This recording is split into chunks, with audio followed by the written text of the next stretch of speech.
Harga telur, harga bahan pangan yang juga mulai turun adalah cabai rawit. Harga cabai rawit turun signifikan hingga Rp20.000 per kilogram. Harga cabai rawit saat ini dijual di kisaran Rp40.000 per kilo dari harga sebelumnya Rp60.000 per kilogram. Selain cabai rawit, harga cabai besar juga turun dari Rp50.000 menjadi Rp40.000 per kilogram.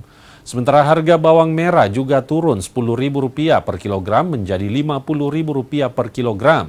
Menurut Nurul, turunnya harga terjadi karena pasokan barang di pasar mulai melimpah dibandingkan beberapa waktu lalu.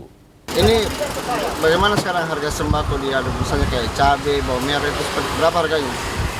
Per kilonya, kalau cabai kecil 40, cabai besar 40, lombok garitin 35, bawang merah 50, bawang putih 40. Itu sudah turun semua atau bagaimana itu? Iya, turun semua. Kalau cabai dari harga berapa ke harga berapa itu? Cabai apa itu?